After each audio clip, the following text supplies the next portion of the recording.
What it do, T-Squad? It's your girl Keisha, aka Color Me Pynk, and I'm here with this week's AllTea, All Shade, Real Housewives of New Jersey, Season 13, Episode 14 review. The episode begins with us meeting Jen Fessler's mom, who is a twin.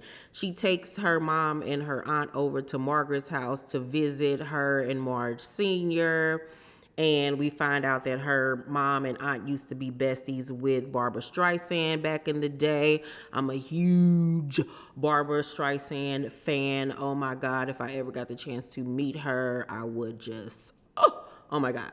Anywho, so that was a cute little moment, seeing all of them getting together and everything. Teresa name comes up, and Jen Fessler points out that Teresa be doing a lot of slick stuff behind the scenes to Melissa and Joe. So she peeping game for herself and not being influenced by Margaret. She's seeing, Teresa for her works like the rest of us have. We then see Dolores, Paulie, Frank, his girlfriend, Brittany, and the kids have dinner to basically, just support Frankie Jr. and congratulate him on, landing his dream job.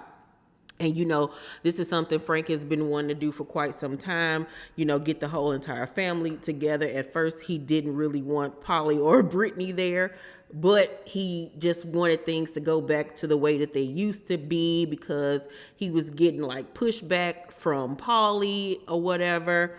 But they all meet up, and Frank learns about Paul's past, that, he came here from Ireland by himself and, worked his butt off to get to where he is right now. He has several children, and I learned after watching the after show, it's a clip going around where they're talking about whether or not Dolores wants to get married again. Let's take a listen to what Dolores had to say, and when Marge was asked about it, take a listen to her shocking response.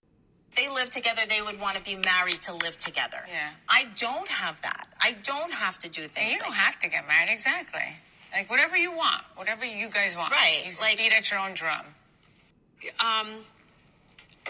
As far as I know, Paulie's not divorced. I mean, I guess it's hard to get married if you're not divorced. Yeah, you could give rings. I guess that's why you can't get married if you're not divorced. Now, I was shocked that Marge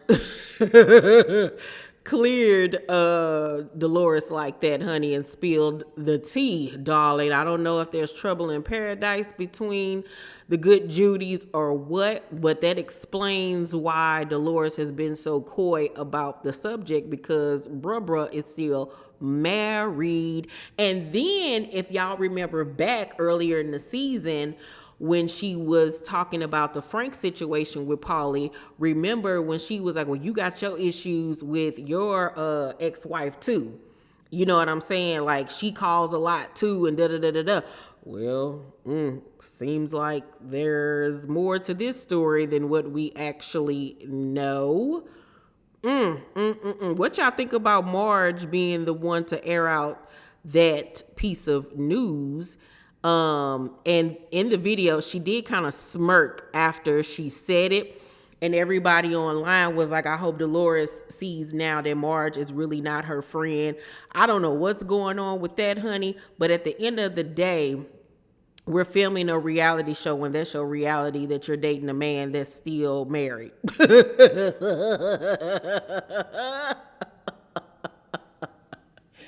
Woo! And to be honest with you, I ain't even really mad at Marge, for the simple fact that Dolores plays the middle. She really only has Teresa's back, even though Teresa continues to stab her in the back. And she doesn't speak up and say what's right and what's wrong. It's clear, like I said, on the after show, she's sitting there listening to Teresa talk, and you can tell by the look on her face that she's sitting there thinking this lady is a dumb, and she doesn't agree with anything that she has to say, but yet and still she just sits there and holds her tongue. So I honestly don't feel sorry for Dolores, because she needs to step it up. She really honestly does. But anywho, let's get back to the episode. So Brittany ends up asking, when you came over, did you not know any English? And they all crack up laughing at her because they like, girl, Irish people do speak English. Oh, Lord Jesus. I see why Frank didn't want her around. And Frank and Dolores' daughter was like, I love having Brittany around because she's like a built-in play date. Meaning, heifer, you're slow. So Paulie suggests that they have an Irish themed party at their house, like a prohibition style party, to close out the season pretty much. And Frank asks, the question, is she not coming back home? Talking about Dolores. And she was like, no, like I live with him now. And Frank was like, well, did she tell you what kind of ring she wants? And Paulie was like, I already got it. And he was like shocked and taken aback by that answer. And you can tell like he still kind of sort of felt the way. I still feel like he's losing Dolores. But in his confessional, he was like, I came to realize I'm not losing my family. The family's just getting bigger. But I still think that Frank does not want to see Dolores like move on. So then we see Teresa and Louie at the crib talking, and she says that she invited Joe and Melissa to their rehearsal dinner, but they didn't RSVP. So Teresa texts Melissa and she said they won't be able to come because they already had plans or whatever, but they'll be at the wedding. My thing is, why are you always texting Melissa about whether or not they coming to something? Text your brother. And if he don't respond, okay, there it is. But then that gives her a leeway to blame Melissa for everything. Because in the scene, she was like, she just don't allow him to do nothing. And it's just like, what you want her to say? You know what I'm saying? If he's saying, nah, I don't want to go, and you texting her about it, and she respond, and she's saying, nah, we ain't coming, how are you blaming her? Text your brother about the situation. Stop blaming everything on Melissa, girl. Grow up. Oh, my God. So Louis was like, I talked to Joe and he said, talking about Joe Judice. He was like, I talked to Joe and he said, don't let Joe interfere in your life. You know what it's like for me to be calm around an animal like that. The last 3 months, I'm not going to lower myself to trash like that. And I'm just looking like, really? You gonna let this man sit up here and talk about your brother like that? Your only living relative like that? Like, and then you wonder why they feel the way that they do. You just sit up there and let Jen wide nose self call him a B. Now you sitting up here letting your fiance call him trash and an animal and all of this stuff when he's sitting up there getting all red in the face and emotional and acting like a little woman on his menstrual cycle, and Teresa just sitting there like a deer in the headlights, just looking stupid in the face, because you can tell she really didn't like him talking about her brother like that, but she too pussy to say anything. I just cannot stand her. I can't stand her, and I can't stand him. So then we see Danielle talking to her mom about the situation with her brother, and her mama tears up and start crying because the brother apparently don't mess with her either, because according to Danielle, he got mad at the mama because the mama kind of like took her side in whatever beef they got going on, and Danielle nor the mama, I guess, have seen his kids, and it's just a big mess. So you can't tell me that these two brothers and sisters who used to be so close fell out over an Instagram post, and he don't want to have nothing to do with you or his mama over an Instagram post. Either your brother is batshit crazy, or like we all know, it's way more to the story. And like I said, I don't want to go into next season and her still bringing up this brother situation if we not going to see the brother. I 100% believe we will see the brother, but she going to have to figure out another storyline because that ain't going to fly. So then we see that Jennifer's brother has came over for Turkey with his new bride and their child, and she's helped them find an apartment, got it fully furnished, and that was really sweet of Jen, to make sure that her family is straight. And she sits down and talks to her brother about what's going on with Bill, And her brother was like, from his family background, the husband is supposed to support and the mom is supposed to do everything else. And Jen was like, but I'm sick of that. Like, I'm sick of it. He don't spend no time with us and he expect for me to do everything. And, I can see it being, culturally a reason why Bill acts the way that he does, but that still doesn't give him the right to just not participate in his children's life and not participate in his wife's life. Like, if you didn't want a family, why you get married? Like, just make it make sense. Once again, I don't see this relationship lasting much longer. I give it a year or two before Jennifer files for divorce. Then we see Rachel and her husband talk about the process of finding Jaiden's birth mom and how that whole situation has started. With the lawyers, trying to find out where she is and everything. Fast forward to present time on the after show, she stated that they did in fact find her. They, gave her the information. She was,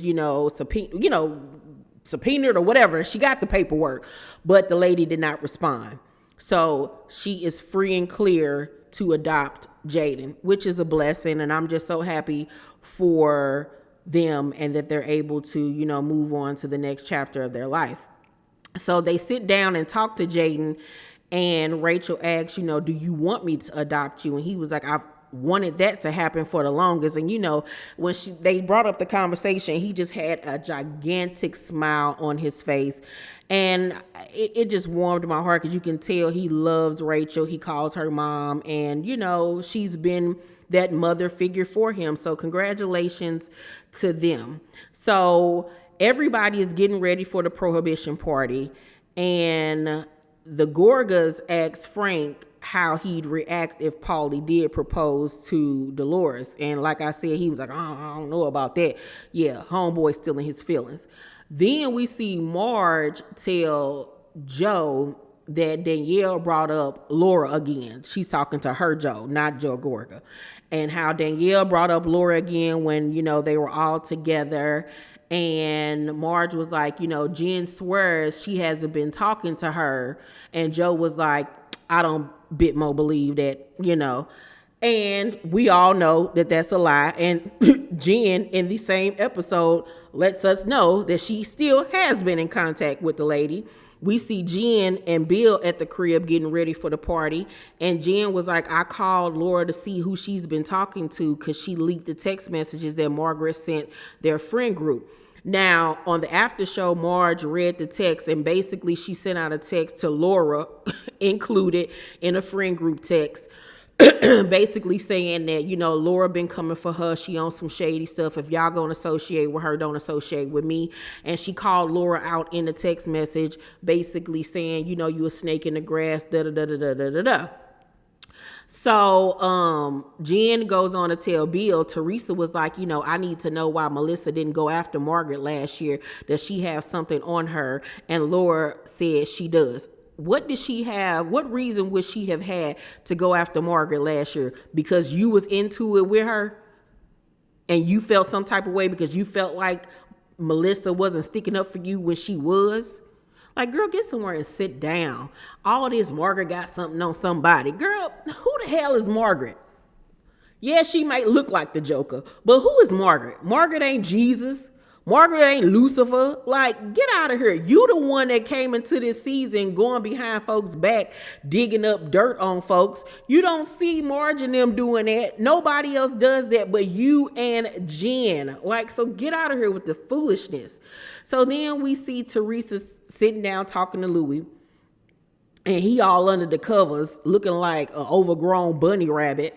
And Teresa says that she tried to call Joe, but he didn't respond. And I'm like, okay, leave it alone. So Louie was like, you know why someone would say you're miserable? It's because he doesn't like to see you happy. The second part is he's projecting his problems onto you. Your brother is like devilishly calculated with everything that he does. And I'm like, ain't that the pot calling the kettle black? Because it seemed to me like you're describing yourself. So Teresa's like, I don't even want to deal with it anymore. I just want peace. And Louie was like, if people think they can just keep pushing you and you're just going to deal with it, I'm ready to react. And it's like, it cracks me up because you know how people used to fight on the last day of school.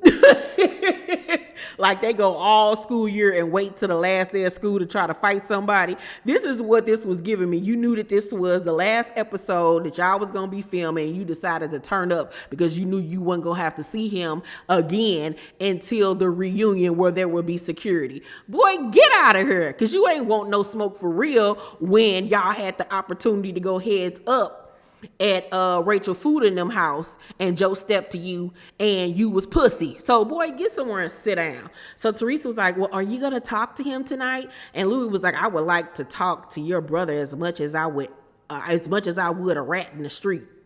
And Teresa in her confessions house, I've never heard Louie talk like this before. Girl, please. That man is a raging maniac. Girl, he is crazy. So Louie was like, I find him boring. I wouldn't even share a cup of water with him. Why would you want to share a cup of water with her brother, you weirdo? What does that even mean? So he say, I don't want any fighting, but if we have to go down that road, you're not gonna recognize me. So Teresa was like, babe, just relax. And he was like, I'm not going to take this crap anymore. I've seen you be a forgiving woman while he is gaslighting you. He's manipulating you. I don't even want your brother coming to our wedding. I don't want my family around this pig of an energy. And Teresa sitting up there crying because once again, low key, I feel like she felt some type of way about that man dogging her brother. But once again, she's so dumb and dingy and set in her own stupid ways that she don't even realize that she is right back in the same situation as she was just in with Joe Giudice, because this man got lawsuits coming after him, people saying he's scamming and all types of stuff. There's now been blind item reports saying that he knew exactly who Teresa was and that he was seeking her out. He was choosing between seeking out her or either Dolores to try to, talk to her, whatever, but he landed on Teresa. Child, that man about to take her for everything she got, and I don't feel sorry for her, not one bit. So Louie was like, if you saw me standing in a snake pit, would you pull me out? And Teresa was like, of course. He was like, well, okay, I'm pulling you out. Boy, oh God, I'm so sick of both of them. And like I said, at this point, I don't care about Teresa. I don't care about if this man used her up and spit her out, because the world tried to warn you. You didn't get no prenup like a goddamn fool. Your brother and them tried to warn you. You didn't kick them to the curb. And when things go south, don't go running back to your brother for help. Because if I was your brother, I'll look at you like you was a heifer off the streets. I really honestly would. Because that right there, you are sleeping with the enemy. That man is crazy, okay? He's crazy. And everything he was saying about Joe is actually a reflection on himself. He's manipulative. He's calculated. He's conniving. He's all of those things wrapped up in one, child. Overall, I'm going to give last night's episode of Jersey, a B-. Can't wait for next week's season finale. Make sure you guys thumbs up this video, like and subscribe, and hit that notification bell button. I love you guys, and I'll see you on the next video. Bye.